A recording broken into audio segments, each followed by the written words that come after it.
Quem trouxe a sua Bíblia, por favor, abra em Mateus, capítulo de número 8. Alguns dos meus irmãos que estão no culto online, que já acessaram um pouquinho depois da leitura, nós lemos no capítulo 8 do Evangelho de Jesus, segundo escreveu Mateus, lemos os versículos de números 14 a 16, 21, 22 a 27, e também Marcos capítulo 5, versículos 14 a 17. Meus amados irmãos, desde ontem o Senhor me levou a esta palavra, esse texto maravilhoso do capítulo 8, e é claro que numa mensagem apenas seria impossível nos reportarmos a tantas e maravilhosas, belas mensagens da palavra de Deus. Na verdade são várias mensagens nesse capítulo, mas pelo que eu pude perceber, passando por todo o capítulo 8, foi a demonstração gloriosa da plenitude de vida que Cristo concede. E este é o tema da mensagem desta noite, a plenitude de vida que Cristo concede.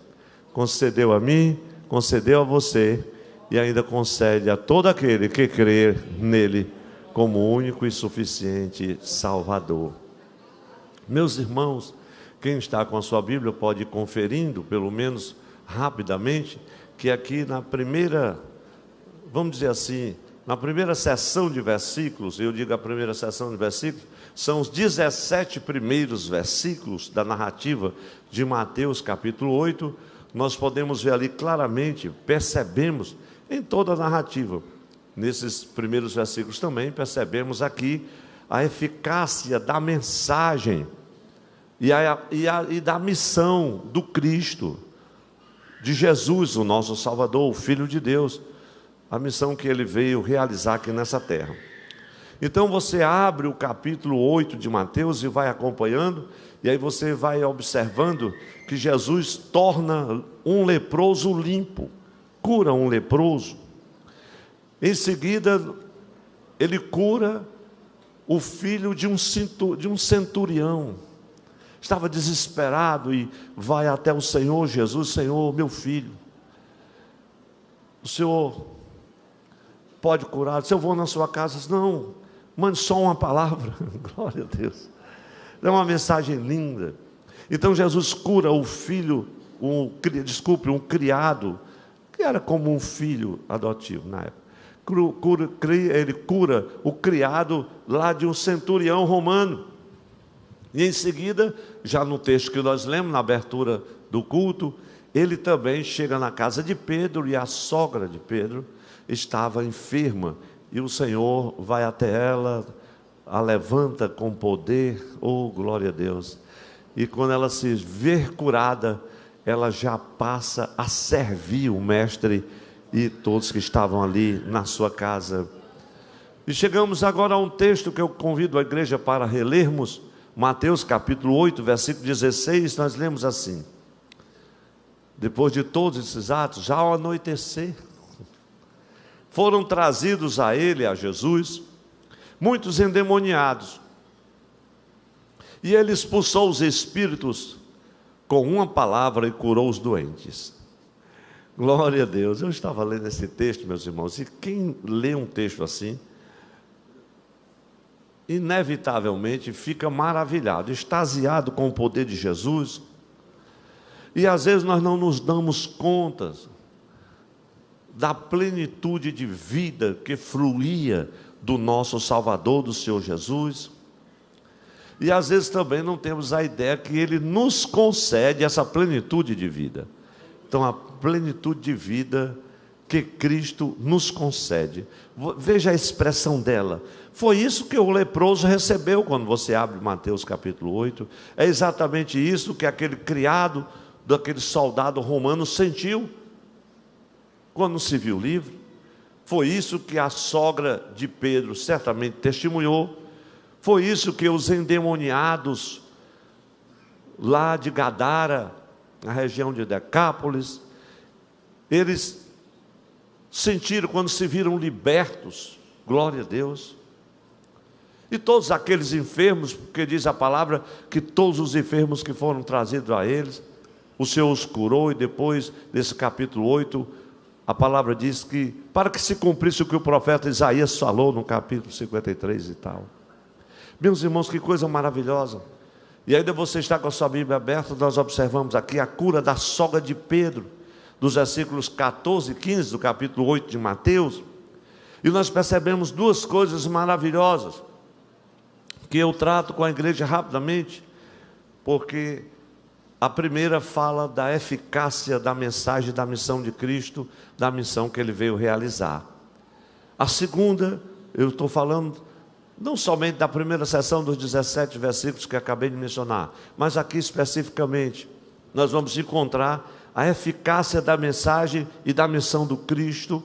A segunda, que é a plenitude de vida que Cristo concede àqueles que creem nele, lhes impulsiona para uma vida de serviço ao Senhor. E eu pude observar isso quando a sogra de Pedro estava ali, doente, enferma. E assim que a plenitude de vida do Senhor toca e lhe concede saúde, ela já se levanta. Veja o que diz o versículo 15, a parte B de Mateus 8. E ela se levantou e começou a servi-lo. Veja, meus irmãos e minhas irmãs, que coisa maravilhosa. Então, depois de curada, aquela mulher já estava se dispondo e disposta, e efetivamente servindo, glória a Deus. E nesse ponto, eu preciso fazer uma pergunta, ou duas perguntas, ou quantas mais poderíamos fazer, que eu julgo que são cruciais nesse momento, olhando para mim e olhando para você. Eu e você e eu. Será que nós temos demonstrado esta mesma disposição por ter sido tocado pela plenitude de vida que Cristo nos concedeu?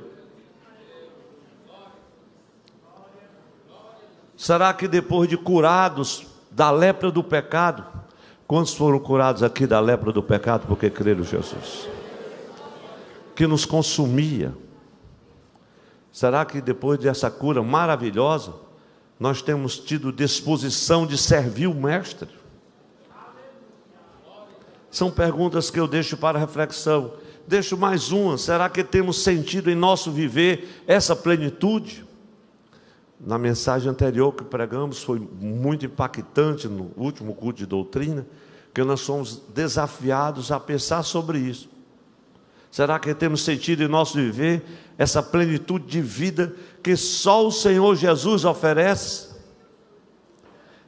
Aquela vida abundante que Jesus disse: eu vim para que vocês tenham essa vida abundante. Está falando de plenitude.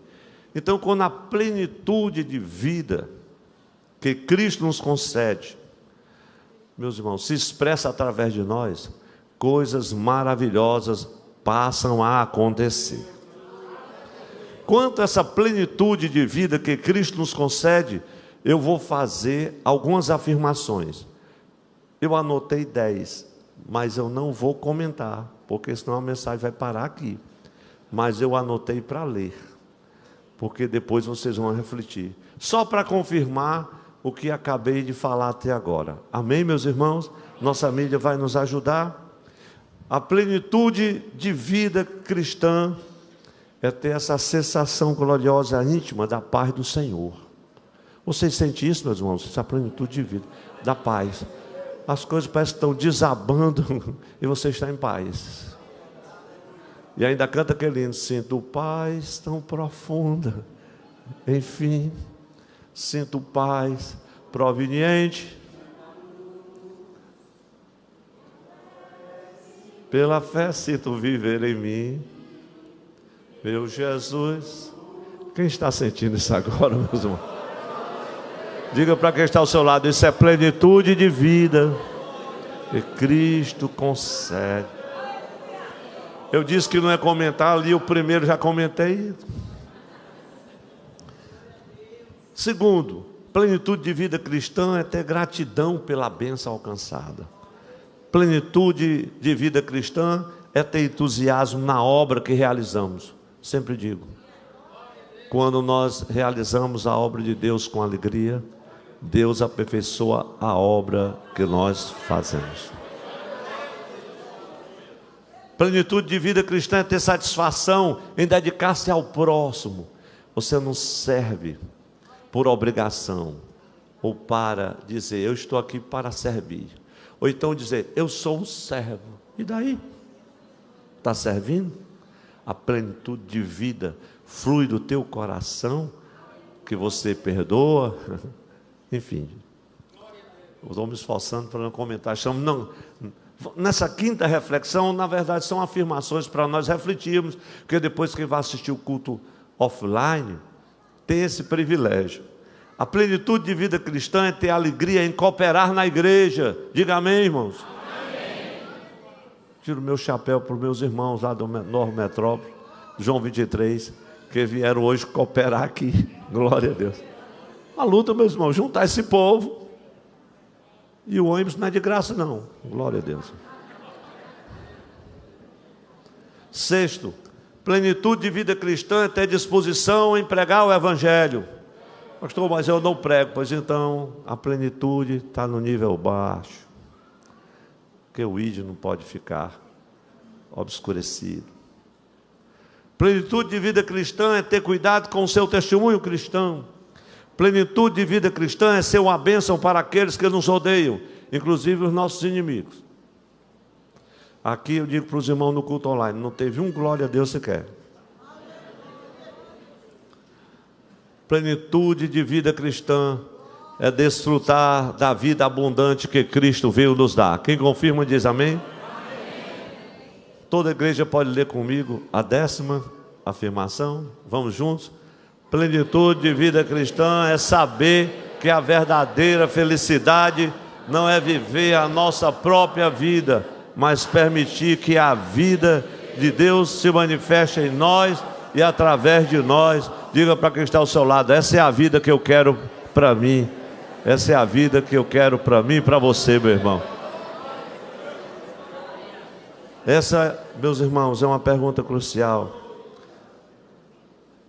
Mas é uma pergunta que algumas perguntas hoje que a gente precisa fazer a nós mesmos agora.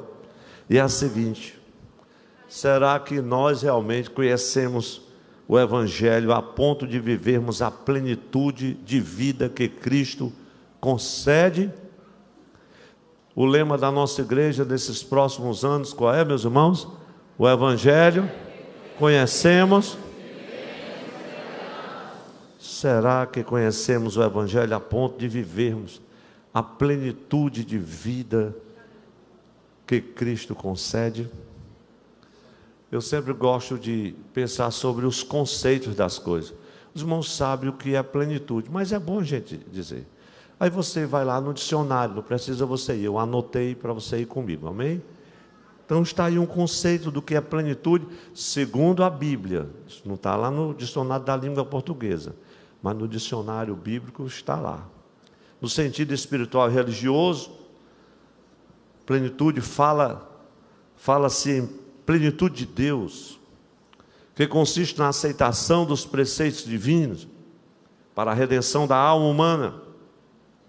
Através de Jesus Cristo, o homem também consegue atingir o estado de plenitude e contínua satisfação. É isso que está lá no dicionário bíblico. E eu faço aqui uma observação e recomendo a todos os meus irmãos que estão ouvindo a mensagem hoje a ir lá na nossa mídia e ouvir e ver mais uma vez esta mensagem aí. A plenitude da bênção do Evangelho de Cristo. Há uma palavra de Deus que você vai ver como ela vai ajudá-lo a entender o que estamos pregando hoje. Porque nós estamos entrando em águas mais profundas. A gente começou com águas lá dos artérios, né? E as águas estão ficando mais densas. Eu creio que nós já estamos com água aqui pela canela, sabe, irmão? Como diz o cearense. Daqui uns dias, quando você começar a nadar, glória a Deus, você vai ficar extasiado. Não se preocupe que o Espírito Santo vai lhe ajudar. Aí nós vamos pregar essa mensagem lá das águas. Oh, glória a Deus. Mas faça um esforço, acesse essa mensagem. Está lá para você. Meus irmãos, aqui é um pouco dessa primeira sessão dos primeiros 17 versículos de Mateus 8, visto que o capítulo tem 34 versículos. Vamos à segunda sessão de versículos, na narrativa de Mateus, os versículos 18 até o 34, nós vamos perceber ainda a mesma coisa aqui, a eficácia da mensagem, da missão de Cristo, o Filho de Deus, aquilo que ele veio realizar. Mas essa percepção, meus irmãos, nos leva aqui a uma observação dinâmica da plenitude de vida que Cristo nos concede. E vocês vão entender por quê. Porque uma das coisas, irmãos, quando a gente lê um texto como esse, é ficar extasiado, é admirar-se do ministério de Jesus, da sua atuação, da sua ação, vamos dizer assim, proativa. Embora Jesus tivesse momentos em que ele se retirava, é tanto que o capítulo ele vai começar falando que ele já veio do monte. Glória a Deus. Quem não vem do monte não cura leproso, irmão. Não levanta nem a sogra do Pedro. Quanto menos apazigua a tempestade. E quanto menos liga com o endemoniado que tem uma legião de demônio nos coros. Tem que descer do monte. Diga para quem está ao seu lado: eu já estou entendendo. Eu fico, meus irmãos, maravilhado com essa disposição proativa de Jesus. Embora ele tivesse aqueles momentos em que ele se retirava para a oração, e isso ele fazia para quê? Eu digo como o pastor Zeneco fazia, para afiar os ferros, para recarregar as baterias. Ele estava diante do Pai. Isso ele fez em diversos momentos, mas a gente pode ver no Evangelho como Jesus, irmãos, se movia desta plenitude de vida que ele havia recebido do Pai e que ele nos concede. Glória a Deus. Ele disse: mestre, ele disse, não importa que eu vá. Glória a Deus. E ele ia de cidade em cidade, e a gente pode ver Jesus nos evangelhos agindo, atuando, influenciando, transformando pessoas e todo o ambiente ao seu redor. E aqui em Mateus 8, aí eu chamo a sua atenção para os versículos 18 até o 34, que nós vamos ver 3 exemplos, segundo o Senhor me fez perceber, dessa atitude positiva e dinâmica do Senhor Jesus. O primeiro deles é uma atitude positiva e dinâmica, porque ela vai nos ensinar sobre renúncia própria. Veja como diz o versículo de número 22, Jesus, ele nos ensina, veja que ensino lindo, meus irmãos. Ele ensina com aquela palavra segura, uma palavra firme. Ele disse assim, primeiro, o texto fala de um mestre da lei, ali no versículo 19, chegou um mestre da lei e disse: Senhor, eu vou te seguir por onde quer que tu fores. Disse assim: meu filho, eu sei que você é mestre, sabe tudo de Bíblia, ensina, é pregador, mas as raposas têm os seus covis, na corrigida, na NVI diz: as raposas têm as suas tocas, as aves do céu têm ninho, mas o filho do homem não tem um apartamento lá na orla, não. Os irmãos estão entendendo, né? Lá no Alphaville, não. Aí o homem já desanimou. Aí diz o texto, outro discípulo, esse já era discípulo, ele disse: Senhor, eu queria te seguir. Aí Jesus diz assim para ele, meus irmãos: siga-me. Agora faça o seguinte: deixe que os mortos sepultem seus próprios mortos. Porque ele disse assim: Senhor, eu estou contigo, estamos juntos, como é o pessoal fala assim, juntos. Está nada, meu irmão. Senhor, nós estamos juntos, eu estou contigo e não há, mas problema é esse mais. Deixa primeiro eu enterrar meu pai. Daqui que o pai dele morresse, meu irmão. Onde é que esse homem vai trabalhar? É que tem alguns irmãos assim, pastor, depois que eu me aposentar e receber minha previdência privada, pode contar comigo. Ah, meu irmão. É porque eu estou muito ocupado, não vai trabalhar nunca, irmão. Estou cansado. Aí Jesus disse, não, meu querido, não é assim não. Vamos começar agora, siga-me. Deixe que os mortos sepultem os seus próprios mortos. Isso aqui é uma mensagem poderosa que eu somente cito. Agora você chega no Evangelho, aqui no capítulo 8, versículos 28 a 32, e você vai encontrar o relato da cura do endemoniado gadareno, que no texto de Mateus, e aí eu tive um pouco de trabalho, mas eu quero tranquilizar os irmãos quando vocês chegarem ao texto, porque em Marcos nós lemos 1 e Mateus diz que era 2. E a gente tem que resolver os problemas da Bíblia. Glória a Deus, para poder entender. Então você observa que Mateus 8, 28 a 32, o texto está aí diante de você. 2 endemoniados gadarenos, da região de Decápolis, eles correram dos sepulcros ao encontro de Jesus. Meus irmãos, isso são umas 5 ou 6 páginas da questão da tradição antiga, mas eu quero resumir aqui para vocês. Agora você que está com a Bíblia, enquanto Mateus diz que eram 2 gadarenos endemoniados, o texto de Marcos 5, 1 a 20 faz menção apenas de um, porque Marcos ele faz todo um detalhamento.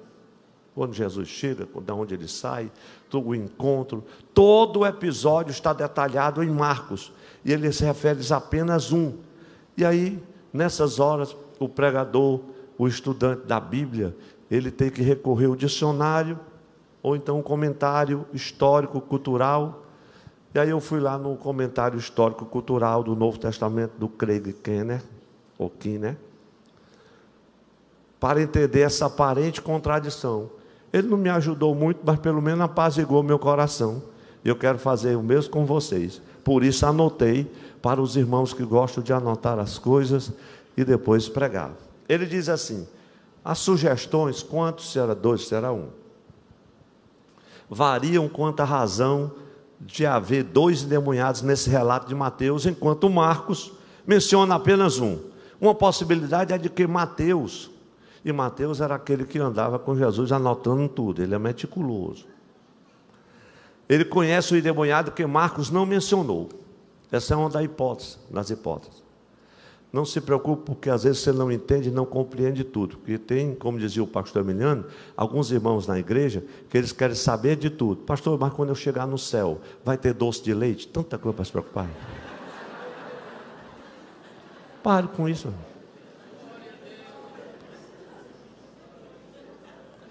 Você já pensou, meus irmãos? É desse jeito, tem irmãos assim. Outra hipótese é a de que ele acrescenta, aqui ele está falando disso, Marcos. Outra, Marcos não mencionou, outra, é que no caso de Mateus, é que ele acrescenta um indivíduo na narrativa, porque deixou de fora um endemoniado, quando omitiu a história relatada em Marcos 1, 21 a 28. E aí você precisa ir para esse texto de Marcos, que eu não lhe farei agora. Então a duplicação de personagens aqui não teria violado as convenções literárias judaicas da época. E ele para aí. E eu paro também. Embora tenha lido umas 6 páginas sobre isso. Então o mais importante dessa narrativa, aqui não é a questão dessa aparente contradição, que eu creio que não há. De alguma forma, pelo que eu li, isso apaziguou a minha curiosidade, pelo menos. Então, o importante da narrativa não era saber se eram 2 ou 1 endemoniados, mas ver a atitude de Jesus em sua plenitude. É isso que toca o meu coração. Então, a sua atitude aqui fala sobre renúncia própria. Veja o que diz o texto: deixe tudo, siga-me. Não é assim? Eu me referi a os 2 endemoniados porque é a história que vem em seguida. Veja o versículo 32. Mas Jesus disse: siga-me e deixe que os mortos sepultem os seus mortos. Meus irmãos, é isto que é tomar a cruz. Seguir após o mestre. Quando Jesus diz ali em Lucas 9, 23, e versículo seguinte: se alguém quiser vir após mim, negue-se, renuncia a si mesmo, tome a sua cruz e siga-me. Então, tomar a cruz, diga assim comigo: tomar a cruz é seguir pelo caminho da renúncia. Essa é a primeira atitude. Eu falei de 3. Então, a segunda atitude positiva e dinâmica nos mostra Jesus levantando-se e trazendo bonança nas horas em que as tempestades se levantam na nossa vida. E aqui nós podemos ver Jesus dormindo ali no barco, a tempestade terrível, e Jesus levanta-se, glória a Deus. Ele diz: homens de pequena fé. E quando ele se levanta, a bonança chega, ele repreende os ventos, acalma a tempestade, e a bonança vem ali no mar de Tiberíades, como a gente entende que era o que estava acontecendo. Então, meus irmãos, a plenitude da vida que Cristo nos concede nos enche de confiança, para não perder a fé quando a tempestade está açoitando. Tem muita gente que está disposta até a tirar a própria vida, porque a tempestade está forte e os ventos estão rugindo de forma violenta. Esse ano, algumas pessoas da igreja, eu não estou falando de outras igrejas, membros de congregações, tiraram as suas vidas. Não suportaram a tempestade. Isso me faz perceber e pensar: essas pessoas realmente estavam vivendo de fato o Evangelho? Conceberam, pelo menos em suas mentes e corações, ou desfrutaram, ou foram inundados dessa plenitude de vida? Eu sei que a tempestade não é fácil, a queda nunca é bonita, sofrimento é difícil, angústia é terrível, depressão muito pior, mas você tem que entender que Jesus vai se levantar. A igreja, levante sua mão comigo. Jesus vai se levantar, o teu barco não vai afundar. Se você puder dizer para alguém ao seu lado, diga com alegria: seu barco não vai afundar. Você já pode ter aliviado o barco, ter jogado tudo no mar, ter perdido tudo, mas o barco não afunda. Não vai afundar, meus irmãos. Oh, glória a Deus. Não perca a sua fé, meus irmãos. Creia, Jesus vai se levantar no barco da tua vida e vai repreender essa tempestade em nome de Jesus. E você vai chegar ao porto seguro. A tempestade vai cessar. E eu digo isso pelo Espírito Santo: ela vai cessar. E quem está no meio da tempestade, aproveite para dar o maior glória a Deus que você puder, meu irmão, sabe? A tempestade não falta. E os irmãos entendem muito bem o que é que eu estou falando. Mas tem uma terceira atitude, irmãos, dinâmica ou positiva e dinâmica. Ela revela, meus irmãos, que só a presença de Jesus, só a presença dele é suficiente para a libertação dos oprimidos do diabo. E esse ponto me tocou profundamente, porque há uma palavra que o Senhor vivificou para mim. Já passei tantas vezes nesse texto, devo ter pregado tantas outras vezes, mas o Senhor me fez perceber algo que ainda não tinha percebido nesse texto, e que também ainda não vi ninguém fazer menção a ele nesses termos. Certamente Deus tem seus propósitos, mas eu quero compartilhar com a igreja. A terceira atitude positiva e dinâmica revela que só a presença de Jesus é suficiente para a libertação dos oprimidos do diabo. Você imagine um endemoniado que apavorava uma cidade, que habitava no sepulcro, que ninguém podia sustentar, que quebrava os grilhões e que apavorava todo mundo. Era isso que acontecia na cidade de Gadara. Mas essa atitude positiva e dinâmica aqui de Jesus revela que a sua presença, A presença de Jesus, aparentemente às vezes passiva, calma, mas cheio da plenitude de vida que o Pai lhe havia concedido. Quando ele chega, os demônios se incomodam. Jesus, o que é que você veio fazer aqui? Veio nos atormentar? Rogo que não nos tire aqui desses termos, porque os demônios territoriais, eles existem. Isso é uma realidade, isso aqui é a prova cabal. Tem principados do diabo das mais diferentes ordens e nos mais diferentes lugares. E eu que já pastoreei numa região desse estado, onde há um principado de idolatria terrível, e em alguns momentos de sensibilidade espiritual você pode sentir como eles atuam de forma terrível. E eu tenho algumas experiências que eu omito contar na mensagem de hoje, nesse sentido. Mas, meus irmãos, lá está Jesus, cheio da plenitude de vida que o Pai tinha lhe concedido, e os demônios se incomodam, se atormentam, e o endemoniado gadareno vai até onde está o Senhor, e o Senhor disse: espírito imundo, sai dele.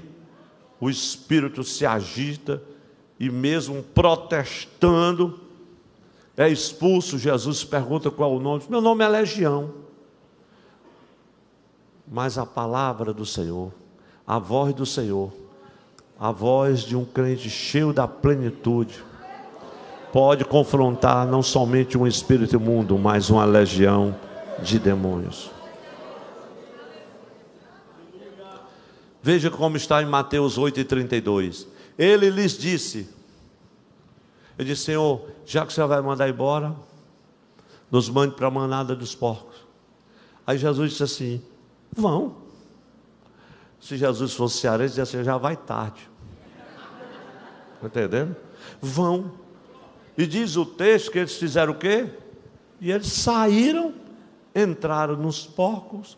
Versículo 32. E toda a manada atirou-se precipício abaixo em direção ao mar e morreu afogada. Não é que um animal como o porco, outros não soubessem nadar.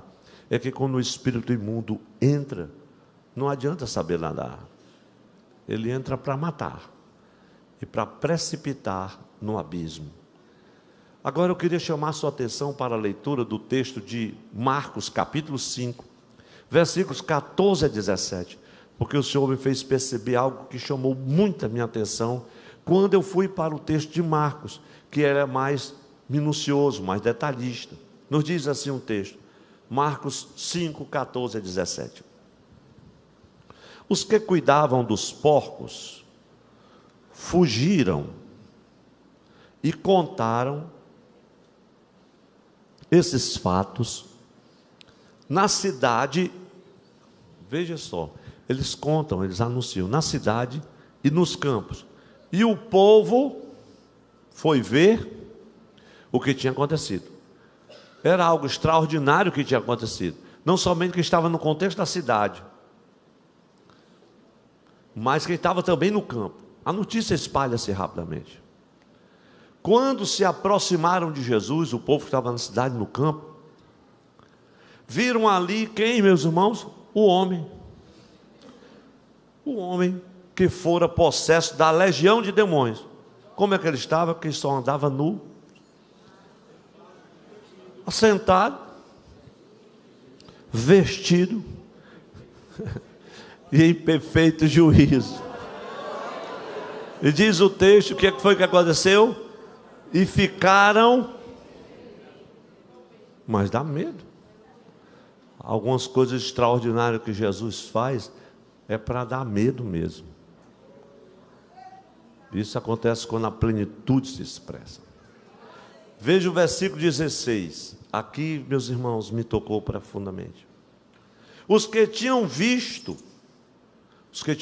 tudo aquilo, contaram ao povo o que acontecera a quem? Ao endemoniado. E falaram também o que tinha acontecido com quem? Com os porcos.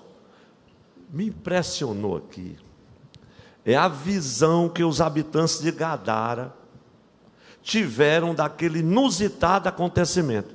Veja a visão deles. Os que tinham visto o que? A libertação do homem, irmão. Visto o homem assentado, vestido em perfeito juízo. Contaram ao povo o que aconteceram, mas também contaram e falaram também sobre. Os irmãos disseram com tanto medo. Diga assim: falaram também aos porcos. Nesse ponto o Senhor trouxe uma palavra no meu coração, que pode parecer bem contundente, e ela o é.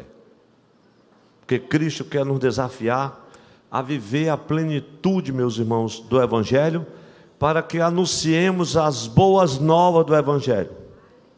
E não venhamos falar também sobre os porcos.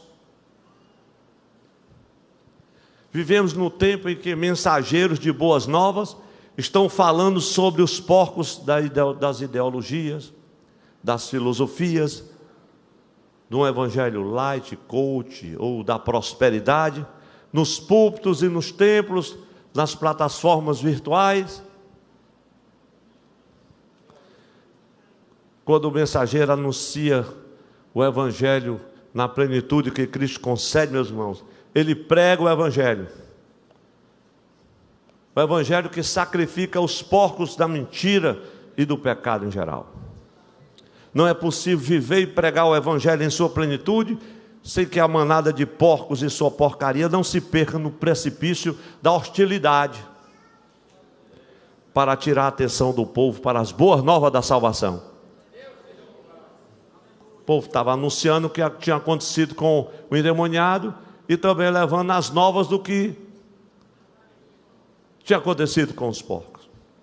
Hoje em dia, não é naquele tempo, hoje em dia, temos ouvido falar de um tipo de mensageiro virtual que só fala dos porcos. Em suas lives, promove a maledicência, incita a contenda, levanta suspeições, faz ilações contra supostos pecados ou procedimentos administrativos ilícitos de instituição e de líderes evangélicos, e por aí vai. E tem mais. Esses tipos de pregador, a mensagem dele, na verdade, não são novas não, são as velhas do pecado, porque com fúria persistente combate de dia e de noite, sossegam não, para destruir a reputação do inimigo que ele elegeu. O inimigo, inclusive, pode ser uma instituição inteira. E ele faz isso também para ferir a igreja que um dia provavelmente e geralmente pertenceu. São pessoas às quais o Senhor retirou a sua unção, pessoas que o chamado cessou por causa de algum pecado, ou de uma insubmissão à liderança, ou outro desgosto qualquer. Quando a boa notícia do Evangelho chegou em Gadara, meus irmãos, afetou de forma positiva e dinâmica apenas o endemoniado e a cidade. A cidade estava acostumada com os porcos. Tem muita gente que está acostumando o ouvido a ouvir essas porcarias por aí. Heresias as mais diversas. Que a plenitude de Cristo te encha, para que você possa se extasiar com o Evangelho, a bênção do Evangelho de Jesus. E você observa o texto do versículo 17, de Marcos 17, que depois que aconteceu tudo aquilo, o endemoniado disse: mestre, eu já estou indo contigo, eu quero ficar mais aqui. Aí o Senhor disse: não, você vai ficar aqui e vai falar para essa gente que não entendeu nada. Diga só o que foi que aconteceu na sua vida. E Jesus já deixou um missionário ali, a partir de Gadara. Enquanto o homem queria estar com Jesus, todos os cidadãos gadarenos queriam o quê, meus irmãos? Então o povo começou a suplicar a Jesus, entenda, que saísse do território deles. É por isso que tem tipo de território, lugar, em que somente na plenitude que Cristo concede, é possível acessar e mudar aquela realidade. Quem concorda diz amém. Amém. Meus irmãos, fatos como estes devem nos ensinar muito. A verdade é que muitas vezes, como crentes, estamos bastante acomodados e conformados com o mundo ao nosso redor, deixamos algumas vezes nos levar por algumas influências mundanas e de repente não estamos mais nem fazendo a diferença no nosso entorno profissional, familiar, eclesiástico, ministerial. Não faz nem diferença. Está lá nas fofocas, nas lives, de dia e de noite, 2, 3, 4 horas da manhã, só maledicência. Eu podia dizer algumas coisas aqui, mas minha educação não me permite mais. Essas pessoas são como camaleões, sabe, meus irmãos? Vão tomando aquela coloração do ambiente ao redor. Como diz o provérbio, não sei se cearense, a terra de sapo, de cócoras com ele. Toma aquela forma do camaleão. Se o ambiente estiver marrom, ele fica marrom. Se estiver azul, ele é azul. Não está vermelho, ele está vermelho também. São os crentes camaleônicos.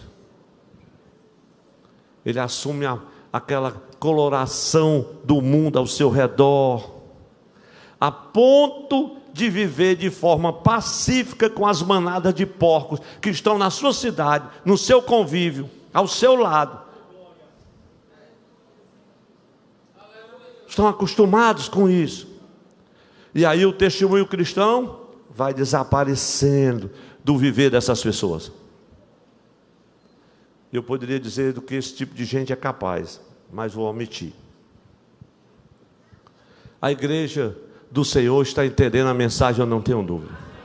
A plenitude de vida que Cristo concede, meus irmãos, deve se expressar na nossa vida diária, pelo menos por 2 aspectos fundamentais. Aqui eu concluo a mensagem. Primeiro, sendo uma presença participativa e marcante na comunidade. Se a vida de Cristo, essa vida que Ele concedeu, nós recebemos a vida de Deus quando cremos, o Espírito Santo veio a nós em forma de vida, glória a Jesus, vivificou o nosso espírito que estava morto. Esse é o evangelho que nós estamos pregando, meus irmãos. Jesus, Ele fez isso. Mas fez isso para quê? Para que essa plenitude de vida que Ele nos concedeu se expresse, seja uma presença participativa e marcante na comunidade. Como assim? O testemunho cristão, no lar. Tem crente, irmão, obreiro da casa do Senhor, está pregando, tem cargo, tem função, é diácono, é presbítero, e às vezes até pastor. E a esposa vive pela fé, pedindo misericórdia todo dia para não morrer. É empurrão vai, é empurrão vem, os gritos, o vizinho ouve, aí os irmãos. Não tem testemunho de nada, vive um inferno, não é astral não, é muito pior. Dentro da própria casa, não honra a quem está do seu lado, a sua companheira, os seus filhos. É um ambiente hostil, marcado pela contenda. A presença, imagine que presença. Como é que essa pessoa participa, irmãos? Tem uma presença marcante na comunidade. Presença marcante na comunidade agora era o gadareno, o ex-endemoniado, agora vestido em perfeito juízo. Ele não estava mais sentado não, agora de casa em casa, de casa em casa, de rua em rua. Ele me curou, Ele me curou.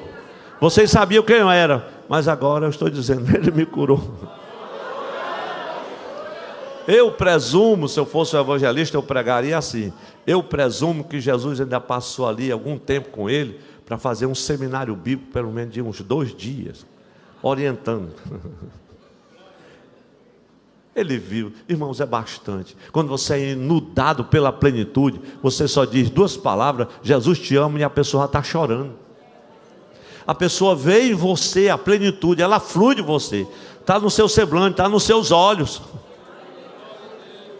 Está no seu jeito, no seu estilo. Oh, glória a Deus. Você se parece com Jesus. É diferente, meus irmãos.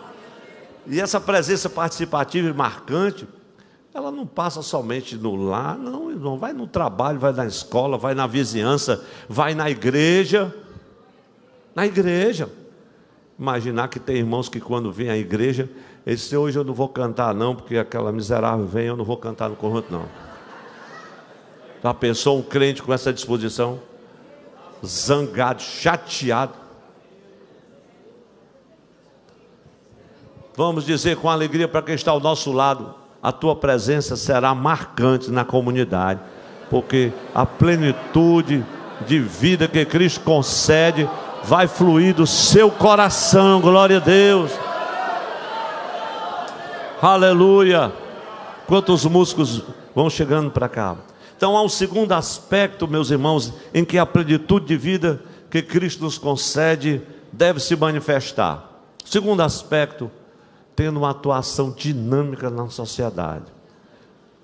Se a igreja estiver vivendo essa plenitude, meus irmãos, o Evangelho vai ser exposto, vai ser anunciado com toda a sua força, com toda a sua beleza. E aí é uma atuação dinâmica na sociedade. Isso passa lá na universidade, isso passa nas escolas, passa pela educação. Aí afeta a nossa vida, a santidade de vida, que a gente prossegue em conhecer o Senhor. Aí vem as atitudes honestas de compreensão, de integridade, de serviço. Aí eu poderia falar agora dos valores que a gente está falando aqui na nossa igreja. É assim que eles vão fluindo, meus irmãos. Então essa atuação positiva e dinâmica deve influenciar o ambiente à nossa volta. Quem concorda diz amém com isso, meus irmãos? Para quê, pastor? Para que o mundo veja a diferença. O mundo só vai ver a diferença quando a plenitude da vida de Cristo, que Ele nos concede, ela se expressar em toda a sua pujança, em toda a sua grandiosidade. Eu quero convidar a igreja para ficar em pé. Nós vamos ler uma simples conclusão que o Senhor me fez anotar. Vamos cantar a estrofe. Vamos cantar o hino, né? Que fala sobre esta palavra. Os irmãos estão vendo aí. Vamos recitar todos juntos, meus irmãos. É uma palavra do coração que nós anotamos para você recitar. Todos prontos? 1, 2, 3. O que Deus nos ajude a desfrutar de vida plena. Sim. O apóstolo Paulo fala sobre essa plenitude em Romanos 15, 18, 29 e 29. No versículo 29 diz: e bem sei que indo ter convosco, chegarei com a plenitude da bênção do Evangelho de Cristo. Entendermos e vivermos a plenitude que Cristo concede é o segredo do reavivamento.